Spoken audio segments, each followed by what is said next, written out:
Good afternoon, brothers and sisters. We are in a very interesting time period. October 2014 marked 100 years since Russell told the Bethel family the Gentile times have ended and their kings have had their day. Of course, 1914 and 1915 expired without anything that they predicted coming to pass. But if you think about it, 2015 is also 40 years since 1975. And it is also 90 years since 1925.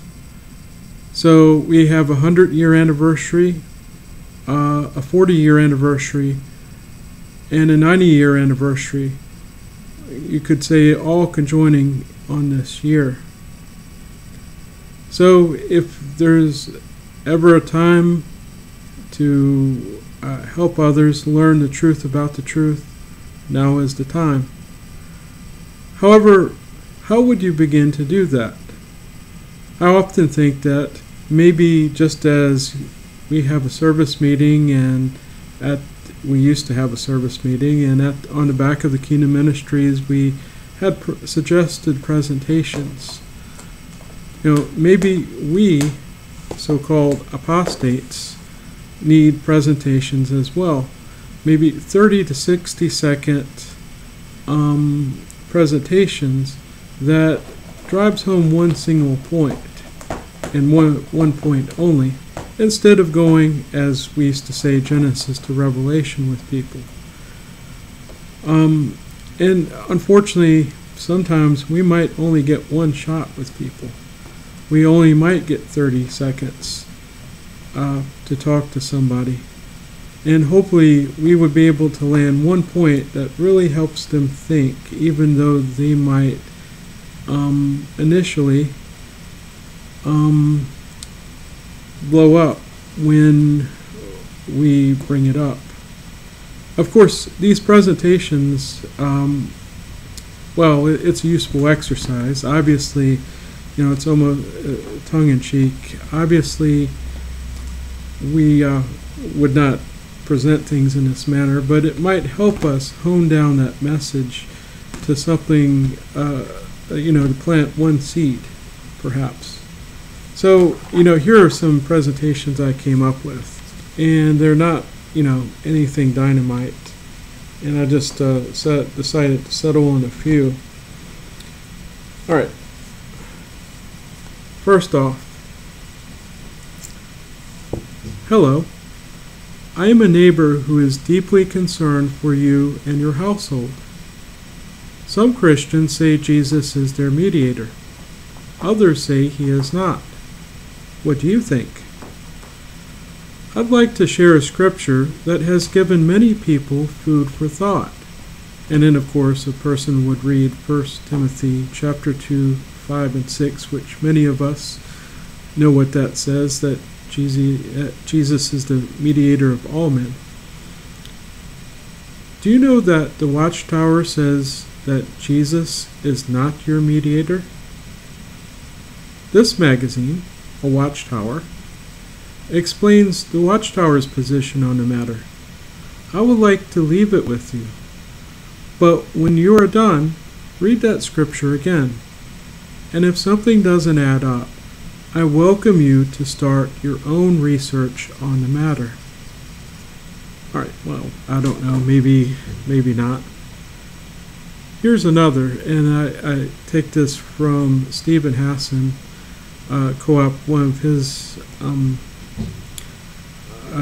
seeds of thought to plant with someone who is in a cult.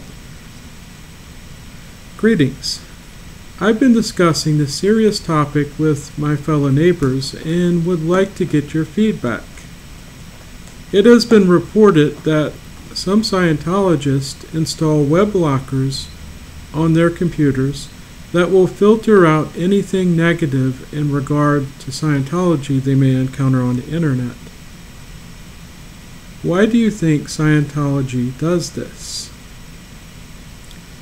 Do you think it is wrong for a Scientologist to research the history of their organization, even if that history might be negative? I would like to share a scriptural warning with you that is pertinent to this discussion.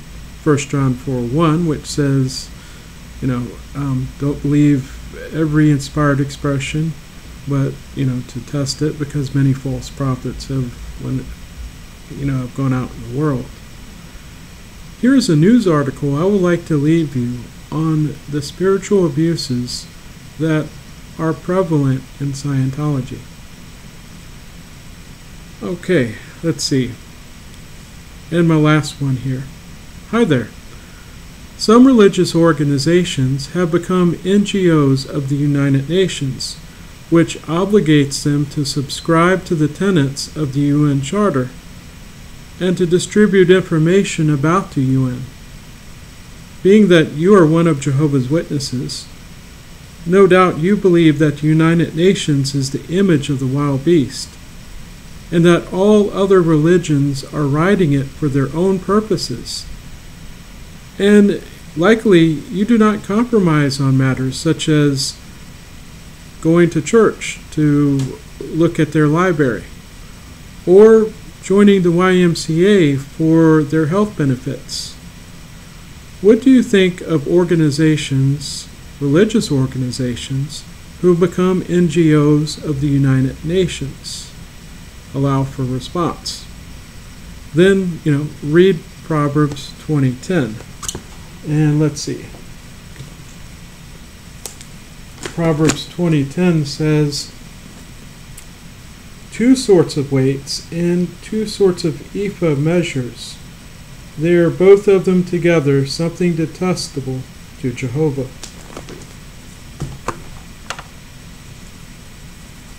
I would like to leave you several Watchtower and Awake articles on the United Nations that were printed during the 90s, with its companion, an official UN response in regard the Watchtower being an NGO of the United Nations for over 10 years. Well, that's all I got. What would be great is if in the comment section y'all would add your own apostate presentations. It might be interesting, and we might be able to use some of those for ideas of discussion, and hopefully we can reach hopefully our loved ones and others who are trapped within this organization. Well, I hope everyone has a good weekend. Until next time.